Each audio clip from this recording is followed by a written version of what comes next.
Hello everyone, I'm going to re-record this because when I recorded it last time I wasn't happy with the way it turned out, so I'm going to re-record it and I'll probably record Fridays while I'm here. Okay, yesterday's video was on Casey Neistat, who a lot of people think is awesome. I'm not over keen on the guy, but that's just my opinion. Right, this video is about the true king of YouTube, Pewdiepie. Now, I'm not a religious watcher of Pewdiepie. If it was Markiplier, then yeah, or Team Edge, etc., then yeah. But I'm not one of those people that literally watch every single video that Pewdiepie puts out. It's just not my bag. It's just me.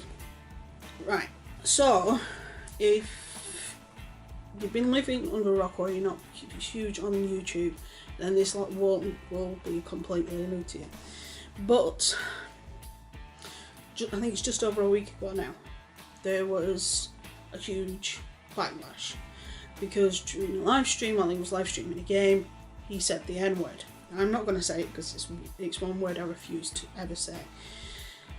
And there's been a lot of backlash on it, and as far as I'm aware, yeah, there doesn't seem to be anything on Mark's channel about it. So I think this time Mark and Jack are probably going to take a step back and say there's no way we can defend this, because there isn't.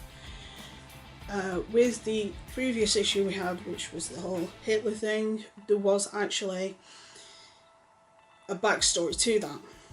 For those that aren't aware, about a year ago, several newspapers did what they call a hit piece. I think it was the Wall Street Journal.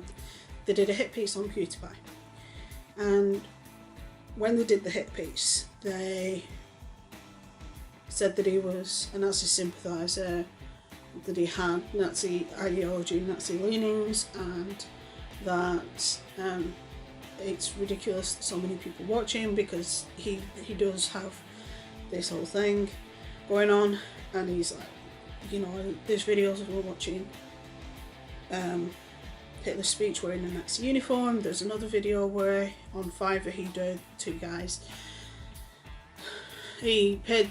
guys a fiver to have a sign saying "Death to all Jews," and said something about Keemstar. They said something about Keemstar, "Death to all Jews." Keemstar is God or something stupid like that. But the two situations were completely separate. The whole Fiverr Death to all Jews thing was seeing how far people would go, and he couldn't believe that they actually did it, because there was another one, I don't know whether he did it or somebody else, had paid Jesus a fiver for something or other. Then on the flip side to that, the whole Hitler thing is he was taking the mick out of the press and out of all the mainstream media for taking things that he says out of context. There was before then there was rumblings on certain websites because he'd be reaching to behind the camera for whatever, and because that very much looks like the Hitler salute, he got called out for it when it was nothing of the sort. And the whole video was poking fun at the press for saying, you know, he's a Nazi sympathiser, you know, he doesn't like Jews, blah blah blah. And it's like, no, you've just done exactly what he said that you do in that video. So there was that whole issue, and a lot of people do blame the apocalypse on Pewdiepie when it's got nothing to do with the sort. What happened with Pewdiepie and the apocalypse, although they happened pretty much at the same time, are two separate things. What happened with Pewdiepie was just mainstream media getting the panties in a bunch. What happened with the apocalypse was Coke and other advertisers found their ads running on ISIS videos and videos of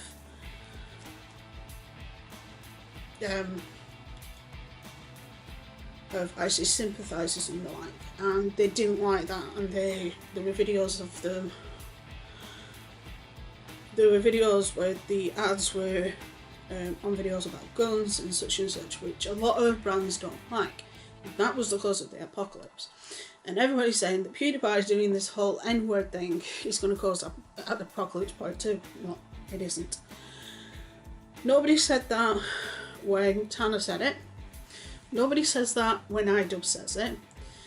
Nobody does that when anybody else says it, but because it's the biggest person on YouTube, everybody freaks out. It's like, panic, panic, panic. When the apocalypse and PewDiePie aren't related, oddly enough. There has been backlash, obviously, and justifiably, with PewDiePie about the word and the use of the word. He used it in a derogatory manner during a live stream. He actually called somebody, I think, who shot him, playing PUBG, an N-word. And it's one of those things that a lot of gamers that don't stream use words like that. When it comes to PewDiePie, obviously there was a kickback, which, as I said, is understandable. And it's one of those things that you can't help but feel that, you know, that clench, that of, oh crap, what are we going to do? Because obviously it's the biggest YouTuber on the planet. Now, do I think he did wrong? Yes. Do I think his apology was enough? Probably not.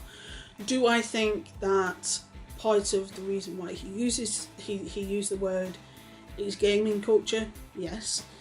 Also, apparently in Sweden the word doesn't have as much resonance as it does either here in the UK or even more so like it does in the US. Then, you know, I don't think he should have said it. He's apologised, and he's apologised profusely, and it's starting to die down. There was a bit of a backlash on this for another YouTuber, another well-known and well-respected YouTuber, Ethan Klein, aka H3H3, or shall I say, half of H3H3. And he did a podcast, I'm not sure who it was with, but one of the topics of the conversation was PewDiePie and the N-word. And he said, he called PewDiePie out for saying it, and he said that it shouldn't be said, etc, etc. But a lot of people say, well, that's hypocritical. That's very hypocritical of you, because when somebody like iDubbbz uses it almost every day, why is it okay for iDubbbz to use it but not PewDiePie? And I can understand the kickback on that as well. Now, H3H3 does have a lot of respect on YouTube, and to a point I look up to him. But sometimes his thinking can be skewed sometimes. When it comes to certain YouTubers, his thinking's very one-dimensional, very... Unless he's somebody he has an extreme closeness to, so we're talking like Post Malone or Philip DeFranco or iDubbbz. Those he has a really good close friendship with, he's really close to them. But if it's somebody like PewDiePie who he's not that close to, who he doesn't spend much time with, namely because they're in two they're in two different countries. PewDiePie's here in England and Ethan's over in LA, so it's two different countries. In LA in America, so it's like, and while I understand that obviously he's doing it by a person basis, that iDubbbz saying it isn't a new thing, because iDubbbz says it all the time. He doesn't think that words should have such a social or political impact as that particular word does, but it does, unfortunately. There are certain words that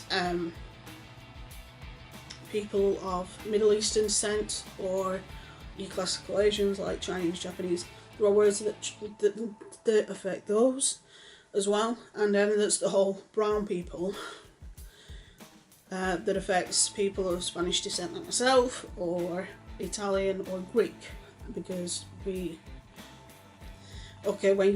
you're a bit watered down like say me and Phil are, Phil's less watered down than I am, but we're white slash, he's white slash Italian, I'm white slash Spanish.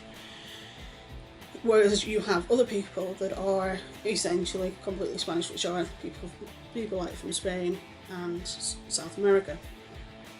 Now, do I think that words should have such a cultural impact?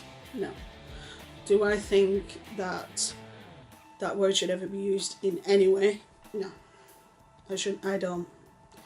Now, people might say, yeah, but black people use it and they're allowed to use it. It's like, yeah, because the word is something that them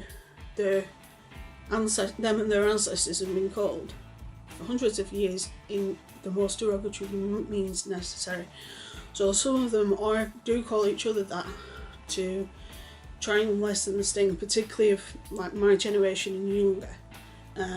Above, like say the husband's generation and above, it's still a bit touchy, but from my generation, there's 8 years between me and my husband, well, my generation below, they're trying to, lessen the impact of the word. But to me, because there is still a lot of racial divide, especially over in the US, that's not going to happen. And Pewdiepie saying this has just raised the whole conversation even more than it already is. So hopefully the word won't have the same cultural impact that it currently has in 50 years' time. But in the meantime, we just have to try our best, especially people like myself, to not use that word. With a bit of luck, things will get better. So, there we go. But no, I think Pewd is definitely wrong on this one, and he's admitted he is, and he's promised to do better.